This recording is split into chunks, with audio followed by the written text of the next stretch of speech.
Mariúpol, una ciudad a orillas del mar de Azov, que ya fue un puerto activo, centro cultural y símbolo de la Ucrania industrial. Hoy también es símbolo de la destrucción y de la disputa narrativa de la guerra. La pregunta que queda en el aire es directa, provocadora e incómoda. ¿Mariúpol será rusa para siempre? En 2022, Mariúpol fue sitiada por casi 3 meses. El cerco fue brutal, con bombardeos constantes, cortes de agua y energía, falta de comida y ataques a áreas residenciales. Las estimaciones hablan de más de 20.000 civiles muertos. Algunos estudios sugieren incluso cifras mayores, quizá 40, 50.000. Nadie lo sabe con certeza. Lo que sí se sabe es que casi el 90% de los edificios de la ciudad fue alcanzado, destruido o severamente dañado. Mariúpol dejó de existir como la ciudad que era.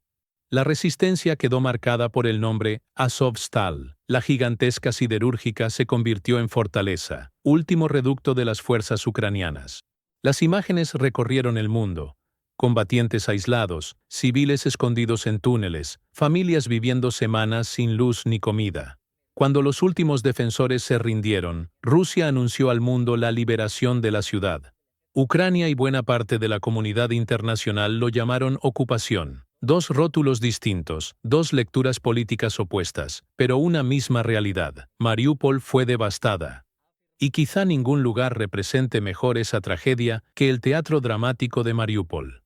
Construido en los años 1950, con columnas imponentes y esculturas de piedra blanca, el edificio se volvió refugio para cientos de civiles durante el asedio.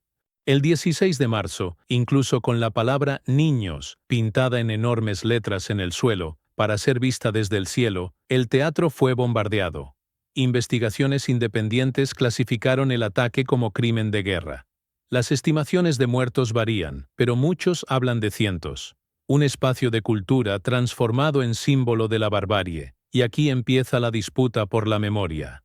¿Reconstruir el edificio significa preservar la historia o encubrir lo que ocurrió? Hoy, 3 años después, Mariúpol es una ciudad en reconstrucción. Camiones cargados de hormigón cruzan las calles, grúas apuntan al cielo, surgen nuevos bloques residenciales, cafés y supermercados reabrieron. Hay incluso planes de transformar la ciudad en una vitrina, una especie de Sochi del mar de Azov. Es lo que Rusia promete, mostrar al mundo que puede reconstruir y prosperar en los territorios ocupados. Pero esa reconstrucción avanza a 2 velocidades. Por un lado, grandes anuncios, reportajes oficiales mostrando plazas renovadas, niños jugando en parques y familias recibiendo llaves de nuevos apartamentos. Por otro, relatos de vecinos sobre falta de electricidad, cortes de agua, servicios inestables y obras hechas a toda prisa, sin cimientos adecuados, que ya presentan grietas. Un levantamiento indicó que, hasta febrero de 2025, solo 79 construcciones fueron concluidas, la mayoría para realojar a desamparados. A ese ritmo, Mariúpol solo estaría plenamente reconstruida hacia 2040. Y no es solo con cemento que se construye la nueva Mariúpol, también con símbolos. El rublo sustituyó a la moneda ucraniana. Los códigos telefónicos y matrículas de los coches siguen el patrón ruso. Murales ucranianos fueron reemplazados por propaganda anti-OTAN.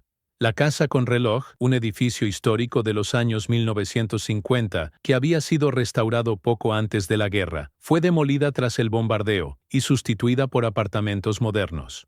El teatro, símbolo de la tragedia, fue cubierto, parcialmente demolido, y está siendo reconstruido con ladrillos comunes en lugar de la piedra original.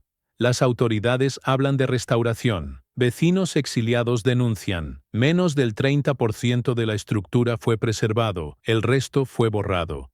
¿Qué se reconstruye al fin, la ciudad o la narrativa? Otro elemento de esa transformación es burocrático. En marzo de 2025, un decreto determinó que todos los habitantes de las áreas ocupadas de Ucrania deben regularizar su estatus legal hasta septiembre, o aceptan la ciudadanía rusa, o se registran como extranjeros. Desde 2022, millones de pasaportes rusos fueron emitidos en las regiones bajo control de Moscú. Para los críticos, es un mecanismo de ingeniería demográfica. Quien no se adapta corre el riesgo de perder propiedad o acceso a servicios. A ojos de Kiev, es una violación clara de la soberanía. A ojos de Moscú, es normalización administrativa, pero en la práctica, cambia quién pertenece a la ciudad. Mientras tanto, trabajadores rusos de la construcción se instalan en Mariupol. Ya son decenas de miles, y muchos recibieron apartamentos nuevos con financiación subsidiada. En contrapartida, antiguos vecinos ucranianos enfrentan dificultades para recuperar sus casas o incluso para visitar la ciudad. Con cada bloque levantado, Mariupol parece menos ucraniana y más rusa. ¿Y la vida cotidiana? Imágenes oficiales muestran plazas, familias sonrientes, fuentes de agua, pero los vecinos denuncian la crisis. Agua turbia saliendo de los grifos, cortes frecuentes, pedidos desesperados en videos que circulan. Tío Putin, sálvanos. La escenificación de la normalidad contrasta con la realidad del colapso de servicios básicos. En la memoria, las heridas permanecen abiertas. Puertas de casas destruidas todavía traen inscripciones escritas a toda prisa durante el asedio. Niños, habitantes, cadáveres, marcas de bala, paredes quemadas, terrenos abandonados. Esas cicatrices no aparecen en los reportajes oficiales, pero están allí, vivas, recordando a quienes quedan aquello que se perdió. ¿Y el futuro?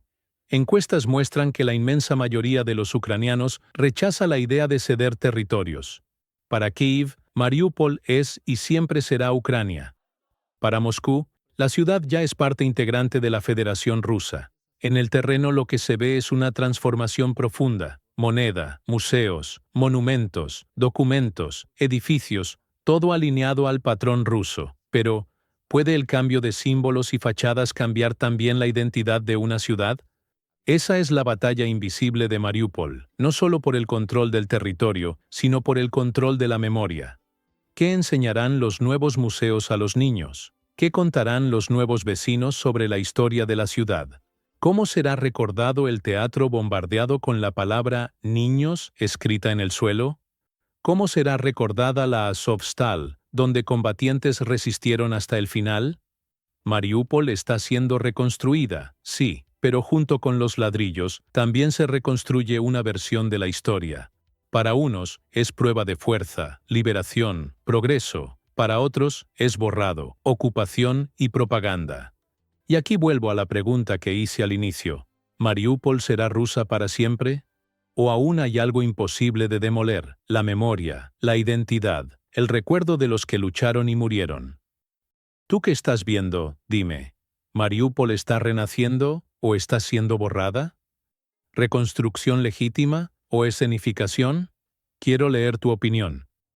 Gracias por sintonizar Estación de Guerra, tu radio online de análisis, conflictos y geopolítica mundial.